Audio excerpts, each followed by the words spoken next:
Eh bien bonjour à tous messieurs dames, j'espère que vous allez bien. Aujourd'hui on se retrouve, on est le 16 mars 2024.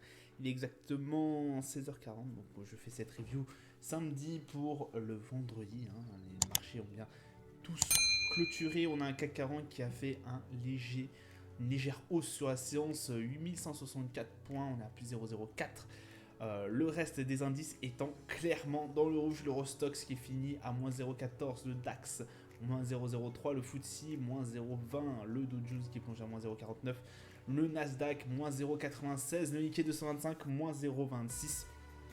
Au niveau du pétrole Brent, on a 85,35$, le Bitcoin 68,95$. Le palmarès du SRD, on a Exclusive Network qui fait un plus 8,87, ID Logistique plus 1,72, Nawen plus 4,07. Au niveau des plus fortes baisses, on a SES qui prend moins 3,82, GTT moins 4,21 et Ramsey à moins 5,10.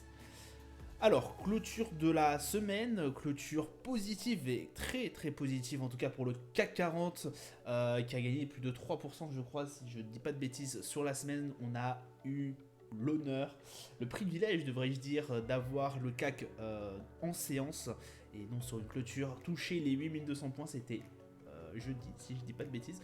Donc très très bien, très très bon dans ce domaine-là, on est très très satisfait.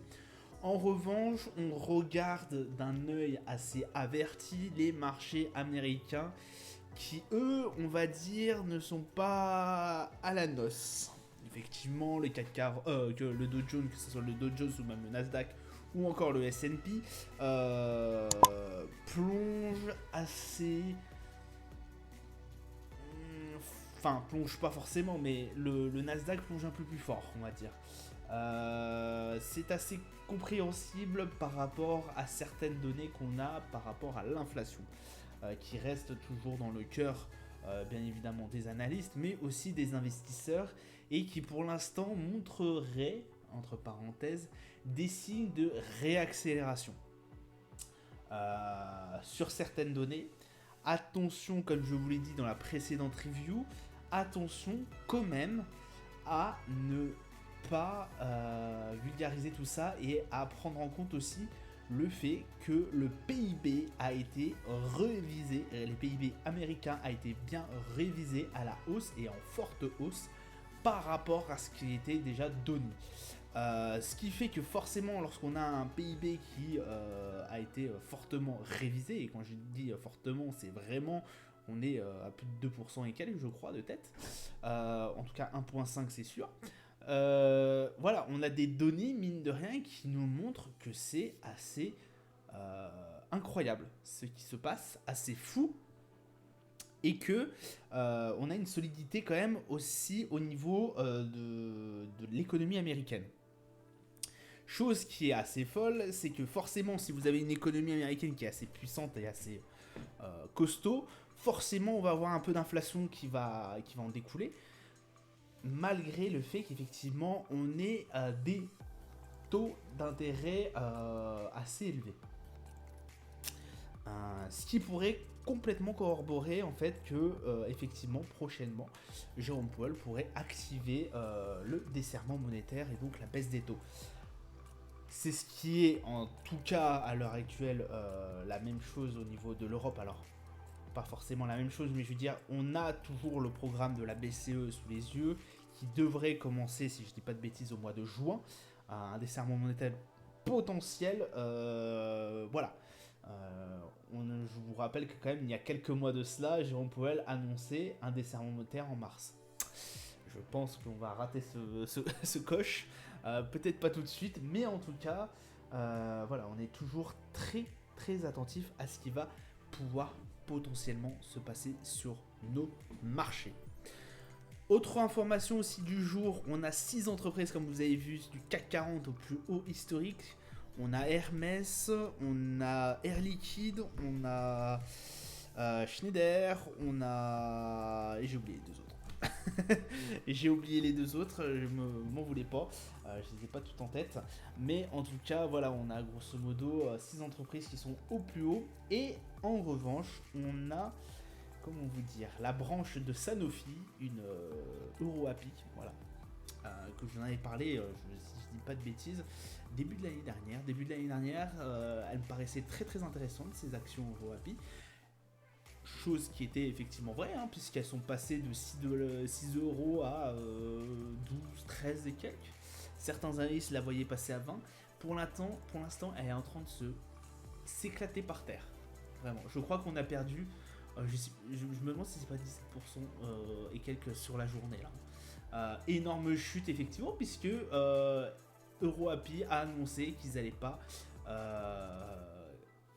pas communiquer en tout cas les prévisions trimestrielles de 2024. Ça, et puis autre chose aussi, c'est que forcément il se passe des choses, des couacs. Ils ont eu beaucoup de revers au niveau d'EuroAPI, et pour l'instant c'est en train de fortement chuter. Alors, sur le calendrier d'annonces économiques, hier, on a eu le Michigan Consumer Sentiment, l'indice du Michigan qui est sorti aux alentours des 15h, qui lui, en revanche, a pas fait des émois. C'est pour ça aussi, notamment, que les marchés américains ont aussi un peu pricé ont un peu reculé au niveau de la journée. On a eu 76.5, on attendait par le consensus un 76.9, donc petite descente quand même, mine de rien, qui était à voir. En revanche, on a eu quand même une bonne petite nouvelle, j'ai envie de vous dire, qui est la production industrielle. On n'en parle pas forcément beaucoup, mais là voilà, qui a augmenté de 0,1%, alors que le consensus lui était de 0. Petite, j'ai envie de vous dire, bonne nouvelle, mais qui marque aussi la réaccélération au niveau de l'inflation. Je vous refais pas le dessin, le schéma, mais effectivement la production industrielle qui monte comme ça pourrait être un facteur d'inflation, qui pourrait aussi effectivement s'en retenir sur les chiffres d'inflation qu'on aura prochainement. Au niveau de la Chine, lundi, très tôt, on aura la vente au détail ainsi que la production industrielle qui sera de mise, et ce sera tout pour ce lundi 18 mars. On va aller se diriger directement sur nos marchés et écouter un CAC 40 qui fait toujours des émois. 8187 points, on est à 78 au niveau du RSI, très très fort RSI. Un MACD en forte tendance haussière. On a du mouvement, du volume au niveau des prises de décision, au niveau du CAC 40, donc c'est pas mal du tout. Ça continue cette belle hausse. On est quand même à plus de 5 séances consécutives entières, 5 séances entières consécutives de hausse, hein. Donc voilà, on est quand même avec un RSI qui se rapproche des 80. On est vraiment sur une grosse performance au niveau du CAC 40. Sur le Brent, on continue aussi l'ascension après avoir cassé le niveau des 85 $. On est à 85,72. 3 belles bougies, bien vertes, bleues dans mon cas, qui nous ont permis de casser effectivement ce niveau-là, les 84 $, 85 $. Assez intéressant de voir le Brent qui remonte comme ça après avoir été stagné pendant plusieurs semaines. On est à 63 au niveau du RSI, donc c'est ce qui prouve quand même qu'on a stagné pendant un petit moment. Avant de passer au-dessus des 60, hein, je vous rappelle que 60 est quand même un niveau assez important au niveau du RSI. On se rapproche très fortement de la zone de surachat qui se situe au niveau des 70, avec un MACD toujours en belle tendance haussière. Pour le 11 d'or, on redescend un peu, on recorrige un peu encore. 2155 $ le 11 d'or, voilà, ça redescend progressivement. Après, on a eu une très grosse semaine, la semaine dernière, et la semaine d'avant aussi, puisque effectivement l'or a battu ses records historiques. Alors là, on va sûrement, et de toute façon, il fallait un retracement. On était à plus de 80 et quelques au plus haut au niveau du RSI, donc c'est incroyablement fort et puissant ce mouvement. Là on redescend, voilà, on est à 67, on est quand même très proche de la zone de surachat, mais on est quand même tout de même en dessous. Pour le S&P, on corrige aussi 5117 avec tout le niveau et toutes les tensions de marché que je vous ai énumérées avant, c'est-à-dire l'inflation grosso modo.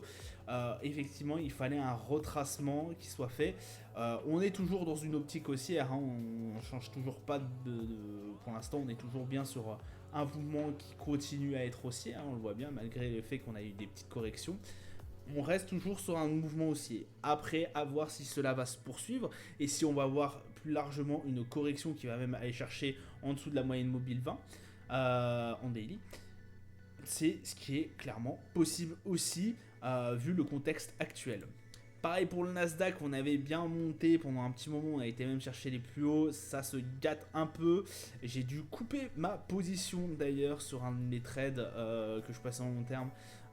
Effectivement, j'étais à peu près ici, hein, j'avais pris aux alentours des 18 000 et quelques en prenant en compte certaines choses. Voilà, ça s'est pas fait, forcément j'ai dû, hélas, couper ma position. Je reste tout de même toujours haussier sur les prochains trades que voilà, on pourra faire au niveau du Nasdaq. Grosso modo, on n'est pas si mauvais que ça, hein. On a quand même voilà, aux alentours des 19 000, 18 000 points une résistance. Cette résistance, certains pourraient nous dire qu'elle a été cassée, enfin ce support pardon a été cassé et qu'on là effectivement on est à 17 814. Ouais, mais j'ai quand même tout de même un tout petit espoir que mine de rien, on ait quelque chose qui puisse nous faire remonter un peu cette pente. Voilà en tout cas ce que je pouvais dire au niveau du Nasdaq. Ouais, 18 800, entre 18 800 et 17 800 et 18 000. On a quand même une zone qui est assez complète, assez dense, on va dire, avec pas mal d'effets techniques. Le Dow Jones, on est à 38 701. Pareil, le Dow Jones qui est en forte perdition sur la semaine. Une semaine baissière, hein, comme on peut le voir en weekly. Hein. Alors, oui, tout juste dans le rouge. Bon, peut-être pas non plus abusé, mais effectivement, on est grosso modo sur une semaine pas très bon. On n'a pas été chercher le nouveau record, comme on a pu voir sur le CAC 40. On marque un RSI qui est quand même en dessous de la moyenne, donc on est à 49, tout juste, hein, tout juste. Et le MACD qui a complètement effacé sa tendance haussière. Hein. Par contre, on est vraiment sur de la stabilité. On perçoit quand même la fragilité, enfin on perçoit quand même l'inquiétude un peu des marchés. Est-ce qu'on va continuer cette hausse? Est-ce qu'il va falloir un retracement plus profond pour continuer après? Ça, c'est ce qu'on perçoit en tout cas au niveau des marchés américains et sur l'altitude que pourrait avoir le marché prochainement. Voilà, ça sera tout pour moi pour aujourd'hui. Je vous souhaite une excellente journée et un bon week-end à vous. Je vous dis à plus tard. Ciao, ciao.